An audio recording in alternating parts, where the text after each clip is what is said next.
Okay, I want to pipe in on a few things that are going gangbusters in the fitness and athletic communities, and those are Wim Hof breathing and cold plunges. Cold plunges have been around forever. We see it in athletic movies where people are done with their training or done with their game and match, and they sink right into that cold plunge, into that bath of ice water, and it's supposed to bring them relief and healing. And the Wim Hof breathing, it's not anything new, but it's gaining in popularity. And the reason why a lot of people partake in Wim Hof breathing is to improve concentration, focus, a lot of mental toughness. You'll see people in specific sports really gearing towards Wim Hof breathing. And I'm going to say, though both of these things can be very beneficial to a person and to an athlete, there are some warnings that go along with it.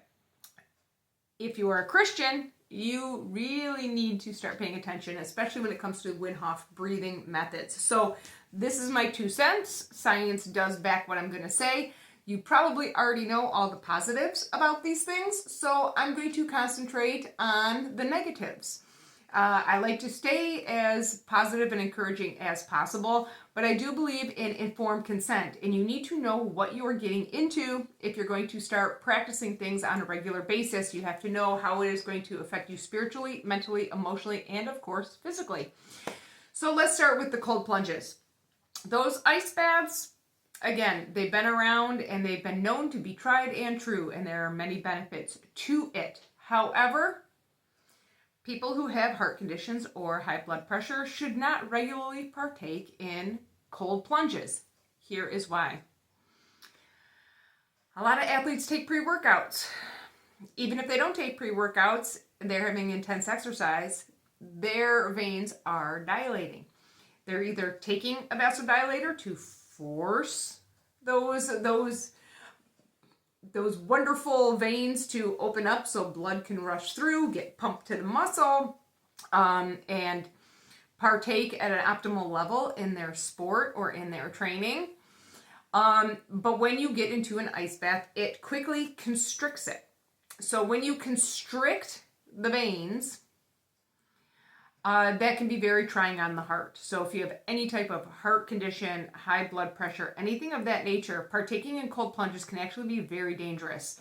I know a lot of people think that first gasp when you get into the cold bath means it's working and it's flushing out your system. And I'm here to say that cold or ice water does not flush out your system.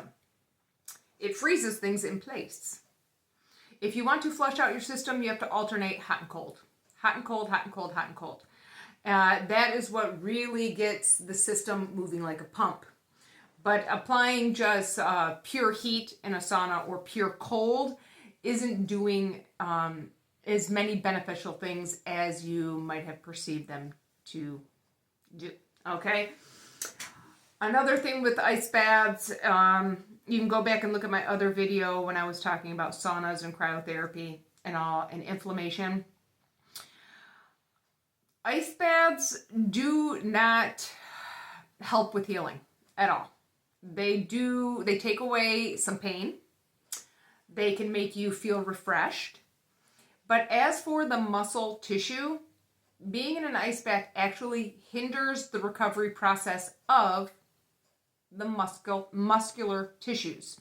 Now, when you are working out, you are pumping iron, you are doing your sport, and you are doing impacts, whatever it may be, your muscles are getting tiny tears. That does not make you strong. What makes you strong is when those tears heal. You see this in boxing when you see people punching a cement wall. They are calcifying their bones. They're getting little micro fractures in there, and then when they rest, all of the osteoclasts, they do what they're going to do, and it reinforces the bone. It's the same thing with muscle. If you are tearing, it needs a chance to rest, recover, and heal, and that's where the strength truly comes from. When you get into an ice bath, it staves off that process.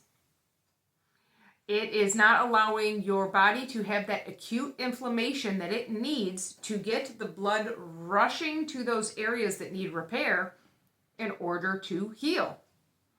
So don't get it twisted. When you go into an ice bath, you are not healing your muscles. You're actually stopping your muscles from healing. So there's a lot of scientific studies that went on about this, and yes, this happens to be scientifically true. Ice baths do not recover your muscles. They make you feel better. There are other attributes that are positive with the ice baths. Go look them up if you are not aware. But when it is coming to actual muscle recovery, it is not recovering your muscles. It is taking away soreness, stiffness, sometimes it increases stiffness. But those are the two major things I wanted to bring to your attention, is that if you have any kind of heart condition, high blood pressure, anything like that, you should not be partaking in cold plunges, no matter how cool it sounds, no matter how kitschy it is right now, no matter how popular it's getting. It doesn't make you any tougher to sit into a cold plunge while you're having heart palpitations and you are rolling the dice on your life. And again, if you're taking a cold plunge in order to recover muscles, thinking that you are going to get stronger and this is what is making you stronger, that is not the truth. It is not making you stronger. It's taking away the soreness so you can go back to your workout, go back to your sport and hit it harder. But again, this is where injuries happen. When you take away pain, when you take away inflammation, you are taking away the indicators that are telling you to stop, hold off, I need to heal. You're putting the proverbial Band-Aid on the bullet wound. So I've had a lot of athletes come to me that are very intense with their workouts, and they make their ice bath a daily thing to be doing. And they don't want to listen to what I have to say, so they do what they're going to do, and guess what happens? A few months down the line, a year down the line, freak injuries. These injuries are not freak injuries. It is you did not allow your body to heal. You masked the pain and soreness with the ice baths, and because it felt so good, you felt that this was working for you and not against you. And though ice baths can definitely aid you in other areas, muscle recovery is not one of them. So if you are consistently sore after each workout, if you are consistently fatigued after every single workout to the point where you can't get up and function like a normal person, your first modes of treatment for yourself should not be run to a cold plunge because it instantaneously or within a half an hour makes you feel wonderful again. That should not be your first mode of treatment or of recovery. Your body is telling you that your muscles need to repair. Your body needs to experience that full throttle acute inflammation because you have damaged tissues in your body. Some tissues are meant to be damaged, like muscle, in order for it to repair and get stronger. Okay, so that's my 2 cents on that. Wim Hof breathing. Okay, I really don't have a beef with Wim Hof breathing pertaining to health and wellness in a physical manner. There are some very good scientific studies that will point towards box breathing, other types of breathing that can really help you, again, with focus, with circulation, with all of these things, right? Wim Hof breathing in particular, it becomes almost like a little cult. And many people that partake in Wim Hof breathing, it becomes a crutch to them. A lot of people that are in combat sports, a lot of people that are in post-addiction, a lot of people that are hyper vigilant and extremely structured and a little bit OCD will go towards Wim Hof type of breathing because you get a sense of calming and relaxation. Or do you? There are some techniques where when you were taking short breaths, prolonged by holding your breath and then long breaths and all of this good stuff and holding it here, when you're taking that short breaths and you feel that euphoria feeling, that is not the breath work working. That is you hyperventilating or on the verge of hyperventilating. That is starving your brain of oxygen. So that euphoric feeling is you connecting to the universe. It is not you communing with God. It is actually your brain starved of oxygen. So I really don't partake in Wim Hof breathing. I was trained as an opera singer. That's just how I got to college initially. I do know how to breathe diaphragmatically. I always tell people if you want to learn how to breathe correctly for your body, you need to watch a little baby sleeping, or you need to watch your dog or cat sleeping. And you will see their bellies going up and down. That is a natural way to breathe. In the stresses of today, most adults, we breathe from here. I happen to practice breathing in both ways because it's working different muscles here and different muscles here. I do it more for the physical effect rather than any type of concentration mode. I learned to concentrate through meditating on the Word of God. I don't like to keep my mind empty whatsoever, and that goes right down to the faith base and the Wim Hof method. If you are doing Wim Hof method and you are not filling your mind with scripture, you are allowing your body, your vessel, and your mind to be open to any ideas that want to come in. I have had many an athlete practicing Wim Hof. They will do it before bed, which is not good at all, physically, mentally, emotionally, and definitely spiritually, because the fight or flight response actually gets engaged when you do the Wim Hof method. I know, spoiler alert, but it does.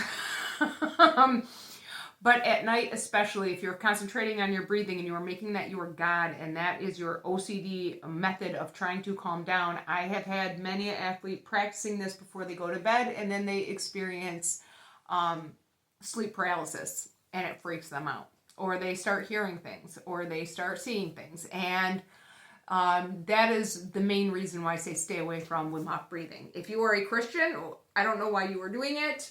Wim Hof himself, he was, from what I see, a very tough guy. And I know there's a lot of fellows out there that want to be just as tough, and they want any possible edge they can to be better at their sport. But it does become cult-like. And anything cult-like is bad. I say that about AA, I say that about NA, I say that about churches, I say that about witchcraft. I think that if you get obsessed about anything and you are trying to utilize things outside of God's power in order to lean on your own understanding and control outcomes and sway it in your favor, then this is a problem, okay? Now, Wim Hof breathing, again, they don't really like to televise this or report on it, but people have died from Wim Hof breathing. When you are combining cold plunges with Wim Hof breathing, this is a recipe for disaster. I don't care how good it feels at the time. I don't care how much you say it benefits you. The athletes that I know that practice both of these things regularly, they have not elevated in their sport at all. They stay at this level, and they think it's cool and it's fun and it's kitschy and it makes them look like a badass in order to be doing, I do Wim Hof breathing, I do cold plunges, they're wonderful, I will never speak bad about any of this. If they're so effective and you are so mentally focused and your circulation is so good and your muscles are so healed, then why are they coming to me with injury after injury after injury? Why are their brains scrambled eggs? Why are they spiritually confused? Why are their relationships in the toilet? Why have they not elevated in their sport? Why do they keep losing fights and matches and games? Why? The athletes that I know and that I work with that are the most successful are mentally tough by doing the inner work of clearing out the garbage of trauma. They call themselves out on their own nonsense. They don't make excuses for their poor behavior or poor decisions. They're very open about the things they've done wrong, the things they've done right. They are very helpful to others without needing to get any type of pat on the back or any kind of accolades for it. There's a very different mindset. There's a very different way of carrying themselves. There are very different character traits in the people that are super successful in their sport and the people that want to appear to be successful and are counting on elevating and depending on cold plunges and Wim Hof breathing in order to get them there. Now, all of these things are tools. You shouldn't depend on any of these things in order to focus your mind. You are in control. You have energy. You can take every thought captive. Everything that we do in the sports, athletic, wellness, fitness arena should all be accessories. I do biofield tuning. It's an accessory.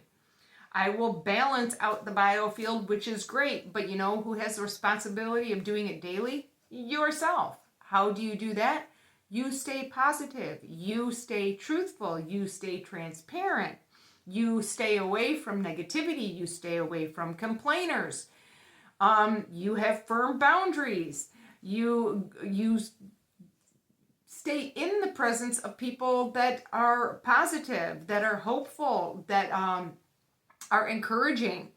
And you definitely know the difference. So yes, biofield tuning can aid people, but it doesn't fix everything. You can do Wim Hof breathing. That's great, but how do you breathe in daily life? Are you constantly full of anxiety? Are you constantly breathing from here? Are you lazy and you're constantly breathing from here? Do you have any emotional responses? There are so many different things that I could dive into on this. There truly is. I see these things as accessories, and I do think they have a place in the fitness arena, in the athletic arena, but to depend on this and to make it ritual and to make it your idol and to think that it's going to be the fix-all, no, that's just not going to happen. If you think it's going to cure you of things, that's not going to happen. Taking a cold plunge and doing breath work and taking an hour out of your day to do that doesn't negate what you've done the other 23 hours out of the day. Mindset does have a lot to do with it, but the toughest people I know don't need anything to help them develop a tough mindset. They go through the muck, they go through the grossness of their own life. They do the unsavory work that a lot of people just truly do not want to do. Now, pertaining to people in athletics partaking in these things that are Christian, you need to wake up. I am very big on God gave us everything, but these Christian athletes that I see that are practicing these things regularly, they spend more time thinking and doing breathing techniques and cold plunge. We're going to buy this and I'll be at your house at this time and blah, blah. They're spending so much time and effort thinking and doing those things, and they are neglecting what they need to be doing in their spiritual life pertaining to Jesus Christ and reading the Bible and having fellowship with other people that are talking about Jesus. When a Christian athlete's mindset is constantly on the athletic and on the fitness and on the recovery and on these methods, even while in the presence of real Christians, we have a problem. That is idolatry, and it has no place. When you are partaking in this as a Christian, you are opening the door, and it's a slippery slope. Again, I do biofield tuning. This is not opening the door to anything because I looked up the science. There is the human biofield. You can find this in documentation and scientific studies. This is not the aura. This is not New Age. This is not opening up anything. This is working on a human body part that is invisible to the naked eye for most people. But you can definitely feel it. Kind of like how they describe God, the wind. A lot of people I've heard say that before. God is like the wind. You don't see him, but you feel him and you see the effects of him. Absolutely. It's the same thing with the human biofield. You know when someone has a toxic biofield. This is what we call vibes. This is what we call discernment. There is discernment, spiritual discernment, but there's also discernment in what you're registering energetically. And again, we are electrical beings, we are energetic beings, we are physical beings, we are spiritual beings. We have all of these attributes. So yes, you need to pay attention to all these things, but going from 0 to 100 in any 1 or 2, maybe even 3 methods, then you're taking your understanding is becoming the new idolatry. So you're becoming lovers of self, and you are putting other things in place of God. You're robbing God, denying God of his power. God gave you certain things for you to utilize, and that is our brain, our body, our spirit, and a lot of Christian athletes are working on their body, their mind not so much, the spirit not so much, and they're depending on outside sources in order to replace the work that it takes and effort it takes to actually do things the correct Christian way. So again, it's putting the cart before the horse. If you don't have mental toughness, no breathing's going to make you do that. If you don't have mental toughness, no sitting in ice water and possibly getting hypothermia is going to make you tough. It makes you foolish if you don't know why you are doing it. Again, if you are looking for relief of pain, well, that means you're not very mentally tough. A lot of people will bamboozle themselves into thinking they are mentally tough because they can sit in ice water for a long period of time. That is not mental toughness. I've seen pictures of Wim Hof sitting there, crisscross applesauce, doing all this breathing stuff in winter, and everyone's like, oh, he's so great. Well, okay, he's great. He's great to who? What is he getting accomplished? What has he done for actual humanity as a whole, besides tell people how to breathe and possibly open doors for demonic entities to enter your sphere? What has he done besides teach people how to almost hyperventilate, then take it away? Now, I will say that is pretty ingenious, because I kind of do that when I do my body work. I purposely put people in a fight or flight place when I work on them, because I already know some of the stuff they do is going to be painful, so I will not warn them. I want to confuse their mind, I want to confuse their body, and I don't want them guarding if I'm going to do something painful, and I warn them about it. So I keep my clients in a fight or flight pattern for a while, but I also bring them to the massage room on the table, and then we restore the nervous system, we bring it back down, we regulate it, and this is when most people fall asleep. So I do understand the benefits of fight or flight. It's almost like flushing the system again. Hot, cold, fight or flight, relaxation, fight or flight, relaxation. But that is not a state that you're supposed to consistently stay in. And when it comes to Wim Hof breathing, you are doing that on a daily basis, and that is not good. If you're doing the cold plunges, and it's not for muscle recovery, and you have heart conditions, it is not good. So that is my 2 cents. I know this will be controversial. A lot of people will not like this. I'm not against cold plunges. You just have to know why you're doing it, and you have to be safe with it. I am against Wim Hof breathing.